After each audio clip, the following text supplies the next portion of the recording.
भारती जी जब रोटी बना रही थी कि तभी किसी ने दरवाजे की बेल बजाई। बेचारी भारती रसोई घर में अपने हाथों में लगे आटे से भरे हाथों के धोने तक लगातार दरवाजे की कुंडी बज रही थी। वह लगातार बोल रही थी, थोड़ा रुको, मैं आ रही हूँ। अब इस उम्र में वह भागकर जा नहीं सकती थी दरवाज़ा खोलने के लिए।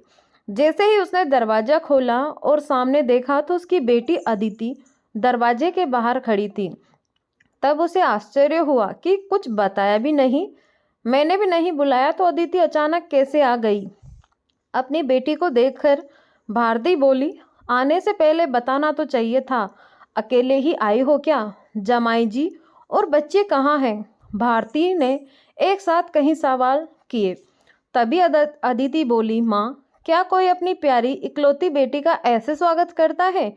मुझे लगा कि आप मुझे अचानक देखकर बहुत खुश होंगी और सबसे पहले मुझे गले लगा लोगी, पर यहाँ तो उल्टा ही हो रहा है।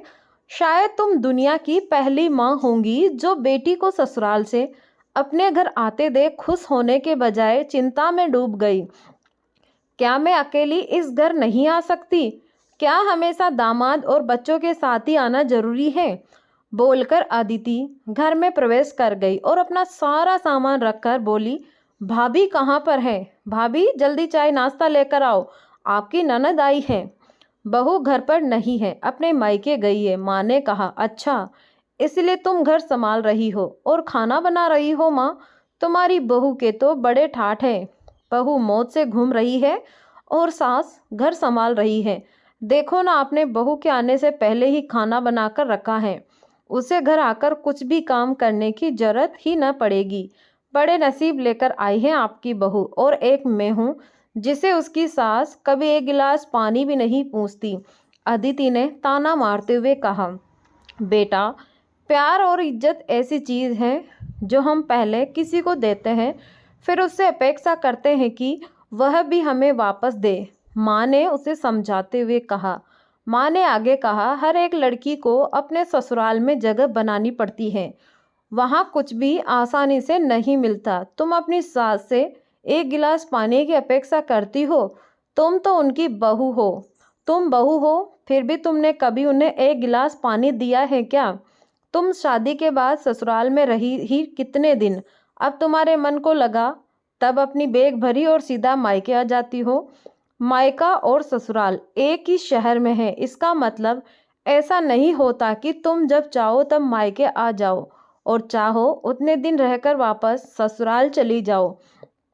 मायके में भी बेटी को मान सम्मान तभी मिलता है जब बेटी ससुराल का मान सम्मान रखकर मायके में कुछ दिनों के लिए आती है, तभी उसे मान सम्मान मिलता है। ऐसा हर रोज दिन बिन बुलाए, कोई कारण ना होते हुए भी कोई बेटी मायके आती होगी तो उसके साधारण पूछताछ भी कोई करता नहीं। और तुम मेरी बहू को बोलती हो ना, तुम तो मेरी बहू की बराबरी ही मत करो। वह कभी भी बुलाए बिना अपने मायके नहीं जाती, और गई भी तो वहाँ कोई भी बात में वह कुछ नहीं बोलती। वह जब घर में रहती है तब वह मुझे घर में कोई भी काम को हाथ लगाने नहीं देती। अब मेरी इच्छा से घर के काम कर रही हूँ, वह मुझे काम करने को नहीं कहकर गई है। अपनी बेटी को माँ के सिवाय अच्छा कौन समझ सकता है?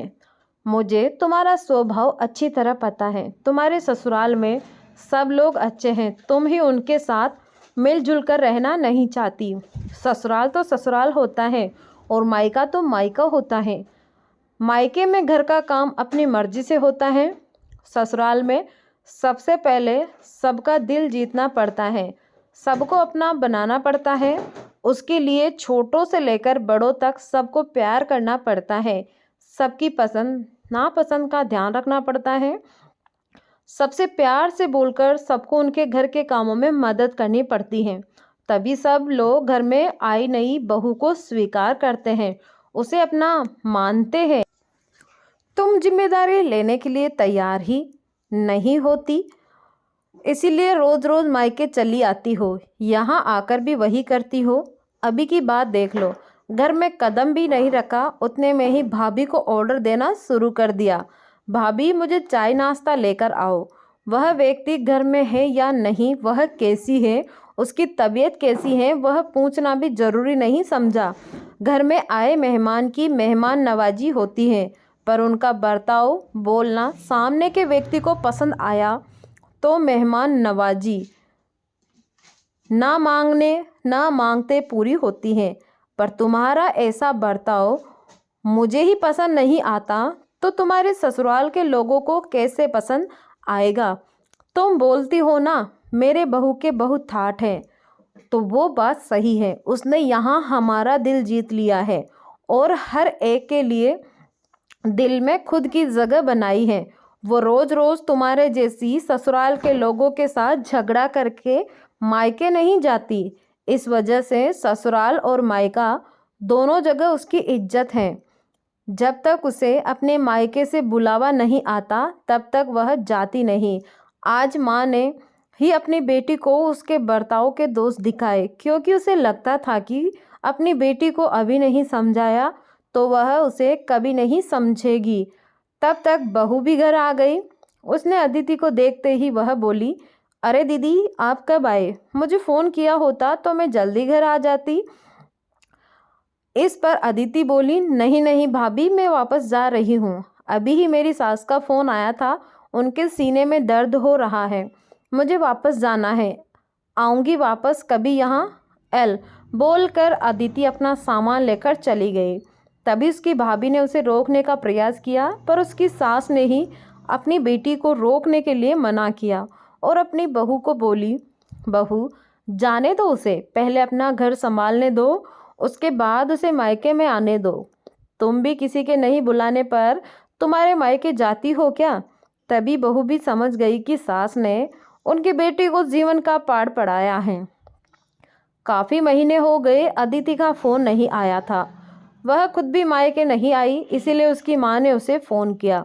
शुरुआत में किसी ने भी फ़ोन उठाया नहीं, फिर थोड़ी देर बाद फ़ोन किया तो फ़ोन उठाया, लेकिन अदिति ने नहीं, उसकी सास ने उठाया। तभी उन्होंने उनकी तबीयत का पूछा, फिर दोनों की बातें शुरू हो गई। तभी बीच में ही अदिति की सास ने उसकी माँ को धन्यवाद किया। तब अचानक उनके ऐसे बोलने पर उनको कुछ समझ नहीं आया, इसीलिए भारती जी ने वापस पूछा, आप और किसी के साथ बात कर रही हो क्या? अदिति की सास बोली, नहीं तो फिर आप धन्यवाद किसको बोल रही थी?